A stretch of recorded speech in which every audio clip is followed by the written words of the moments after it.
Welcome to the Complete Story Series, where I take trade paperbacks and single issues and I break them down into digestible bites to help you understand. Then I read them dramatically back to you.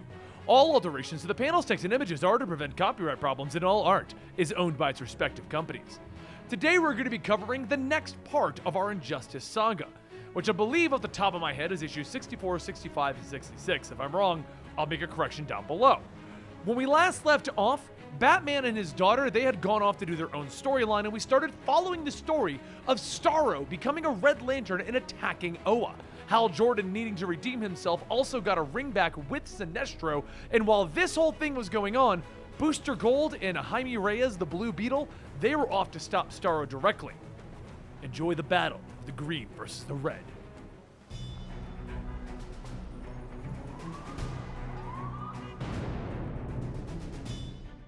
When we last left off in Injustice 2, the battle of the Red and Green Lanterns was raging on. And it was time for the finale. Who would win? Willpower or rage? The battle rages on over Oa, and Hal Jordan watches, and Guy Gardner, his manifestation of the guilt of him killing Guy Gardner back in year 2, tells him, this is it. Oa is falling and the Green Lanterns are in a panic. While more and more Green Lanterns fall, Sinestro shouts to the Corps that they need to work together. Strike as a unit. We are better than this. Guy continues telling him that there's no way for him to take on a possessed Guardian alone. You're gonna need to unite them. You may think that you don't deserve to leave the Corps after what you did, Hal, but you better get over that self-loathing crap right now. It's time to take charge and step up to the plate. Hal's willpower begins to spike and he shouts loud enough for everyone to hear him, telling them, you have to work under my command. All of the Lanterns stop to look at him and he calls out, telling them, Sade is gonna tear through us on our own. She's possessed by Starro. We have to work together. He begins to rocket himself towards Sade, and as he does, all of the Lanterns cover him in their shields. He takes all of his willpower, forming a giant bullet, and as Sade tries to stop him, he hits her dead on, hard enough to stun her. Connor, Superboy, flies in to catch her, and once he starts to remove the Starro probe, Sade asks what's going on. He tells her it's all right. The tide is turning. Sade begins to look around and sees Lobo wearing a ring, and she asks, we made him a lantern? Cassie tells her, yeah, though you may not want to look at anything he's creating. Starfire fills her in, telling her it is educational, but it's possibly mentally scarring. Just then, Starfire is hit from a blast from behind, and as Connor calls out to her, he sees the Red Lantern that shot her come rushing in. Cassie rushes over to Starfire, but Starfire tells her that she's okay. Just go after the one who shot her. Cassie spins back around, telling Connor that they are going now. As the two fly, the possessed Soronic holds out her ring and begins to fire at them. But before she can go through with a kill shot, Sinestro grabs her by the arm, telling her, no. Soronic, now possessed by Starro, then takes her willpower, creating a construct sword, stabbing her father in the stomach. With his strength quickly fading, Sinestro reaches out, ripping the probe off of her face. And Soronic finally sees what she did. She calls out to her father, and as she releases the construct, she sees the damage has already been done. She grabs him, telling him that he can't, but Sinestro smiles, telling her, it's all right. You really do look so much like her.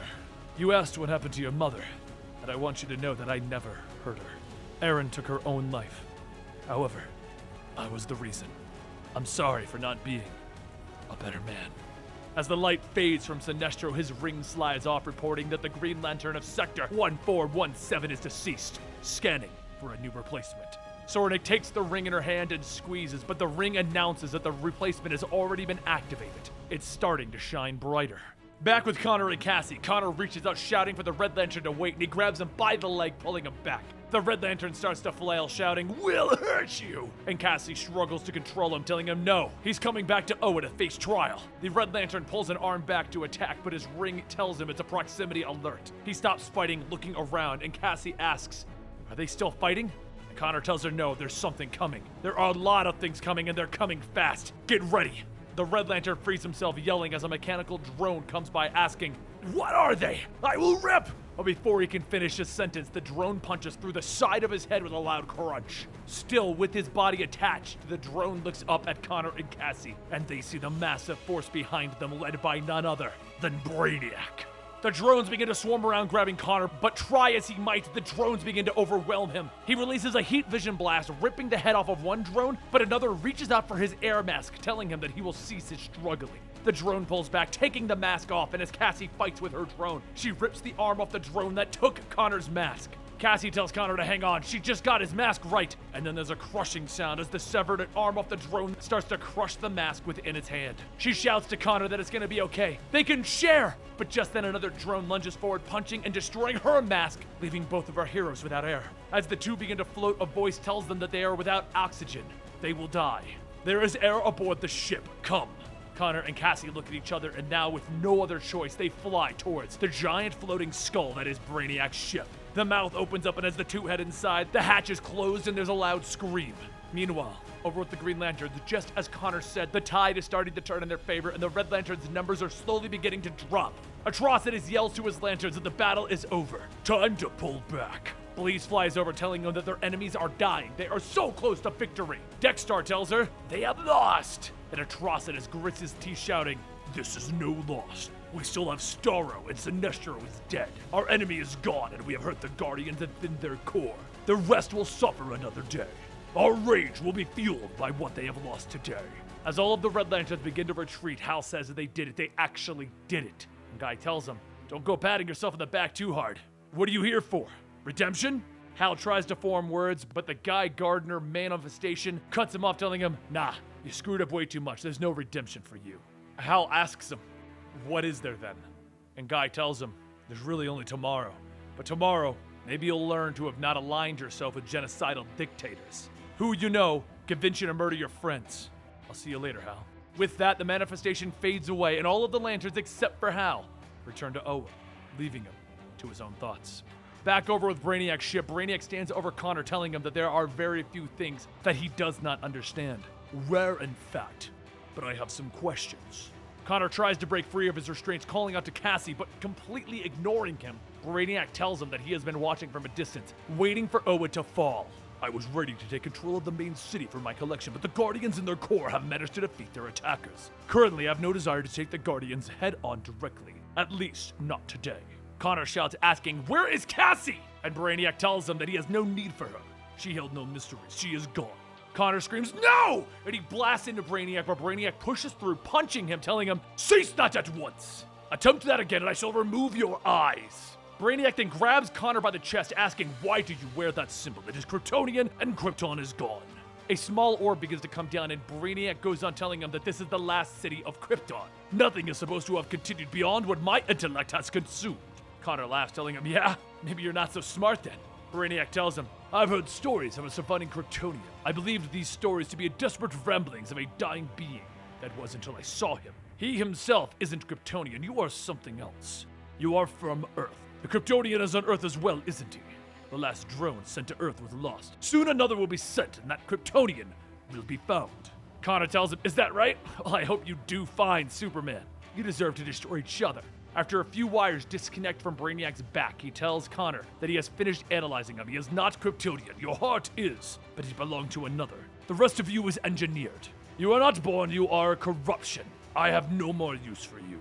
Connor's body is ejected from the ship, and as he floats off, he sees Cassie floating by as well. He breaks free of his restraints and starts to free Cassie, and then he grabs her, flying back towards Brainiac's ship. Connor charges right into the side of the ship, trying to break in, but the ship's defenses smack him and the ship takes off. As the two watch the ship fly away, they look at each other, and they slowly begin to pass out from the lack of air. Just then, there's a flash of light, and a group of people look out as one of them says, "Ha! There they are! Told you!" One of the members of the Legion of Superheroes flies towards Connor and Cassie, telling them, "Ha! You were right, Saturn Girl. Now let's pull these two out of the vacuum of space." He begins to pull them back in, and he asks if they're okay, and Cassie tells him, "Yes." And Saturn Girl then says, "The Legion, well, the whole future needs you." Another voice calls out from the group stating, "But first, there's one more stop to make in this timeline." And that voice came from Booster Gold. Meanwhile, in the Alpha Centauri star system, Blue Beetle is unloading his entire arsenal onto Starro, and it does nothing. Booster says, "Well, that was anticlimactic." And Blue Beetle asks, "Nothing?" And Booster tells him nope. The two individuals have been off to stop Starro, as Metron, one of the new gods of knowledge, has told Blue Beetle that he is the only thing that can stop Starro from conquering the entire universe. When he saw what it was going to take, he saw potentially his own death. Now that Starro is currently fueled by rage, it's a pretty bad sign when Blue Beetle's best shot didn't even piss him off in the slightest. Blue Beetle then says that Metron said that the Scarab's power is the only thing that can stop Starro. And Booster laughs, telling him, "Of course, he didn't tell us how, right? Why are nearly omnipotent beings always so vague?" How about we try asking the Scarab what we should do? Blue Beetle looks back and he says, Scarab? And the Scarab tells him no. Blue Beetle asks him, what does he mean, no? The Scarab tells him that he does not want to. He does not want their bond to be broken. Blue Beetle tells him it's right. If Starro takes the Earth, the world will die, and he'll end up dying to protect it, meaning the bond will be broken anyway. Now, show me how to defeat Starro. The Scarab says that they did not defeat Starro. Now, together. Long ago, when they fought the Conqueror, the Scarab was joined with another. She was another Blue Beetle, and together they protected the planet from many threats. But they could not defeat Starro. To stop him, their link had to be severed. She was forced to harness his power in another way. Jaime then sees images of the female Blue Beetle, and then her breaking the bond with the Scarab. Jaime says, okay. And Booster says, okay? And Jaime tells him, I know what I have to do. Booster says, that's great!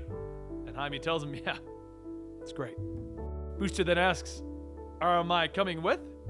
And Jaime turns on his thrusters, telling him, no, you can't help with this one, Booster. But thanks for everything. Booster pauses for a moment and then he looks at Skeets for an answer, and Skeets tells him, I have no idea what is about to happen. As Jaime gets closer to Starro, the Scarab calls out to him that Starro knows they're coming and that they are a threat. Jaime shoots his way through the probes and he lands on Starro, telling him, all right, it's time. And the Scarab says that he doesn't want to end him, but Jaime tells him to do it. The Scarab slowly begins to detach from Jaime's body, and as soon as Booster knows what's happening, he begins to scream, no, no! Jaime's body begins to slowly drift off while the Scarab begins to attach to Starro, and Booster comes flying in shouting, you stupid! Nah, this isn't how it's going to happen. Skeets asks what does he plan on doing, and Booster tells him, I'm not planning on sitting around and watching a kid die. Now get him out of here once it's done. Booster takes a deep breath, and Skeets yells, you can't! And Booster tells him, it's okay. This is what it's about. No more pretending, Skeets. It's time to be a hero. He detaches his air mask and he places it over Jaime's face. And Skeets tells him that he can't help. He can't. Booster points for him to leave and Skeets grabs onto Jaime's hand. And he says, goodbye, Michael. As Skeets jets off, Booster watches and then there's a bright light that begins to shine. Booster looks past him to see another version of himself and Ted Cord's sitting there. Ted Cord tells him that he's not sure what they're doing here. Once the future was set, you found me in a few more years in the middle there. It's a bit confusing traveling through time and all. You said we can't change this. I'm sorry. But you said I'm allowed, that I should be here at the end. Booster smiles, taking Ted's hand. And as Starro begins to be destroyed, Booster closes his eyes. And a short while later on Oa, Jaime begins to hear someone calling out to him. And when he opens his eyes, he sees Lobo standing there asking, what happened to the main man that was supposed to protect him? What were you doing running off like that? Jaime leans up, rubbing his head, asking where's Booster, and Skeets tells him that he's not here. But it's what he wanted. Jaime then asks, did they? And Hal tells him, yeah, it's over. Here. The ring says it belonged to him. Jaime takes the blue scarab and he stares at it. And Hal kneels down, telling him, we did it. We won. And there you have it, guys, the conclusion to yet another arc here at Injustice. Tom Taylor, why? Just why, man? You gotta kill everybody. You brought Booster Gold in, and Blue Beetle, and I'm like, this is gonna be cool. We get Booster Gold and Blue Beetle. And once you kill Ted Cord, you put a red dot right on Booster Gold's head. You were gonna kill him. I knew it. Because you can't have the blue and the gold without the gold. And you got rid of the blue. Tom Taylor, if we ever meet, I'm going to look you square in the eye. I'm going to look you right in the eyes. And I'm going to be like, dude, I love your comic. It's amazing. I'll see you guys next time right here.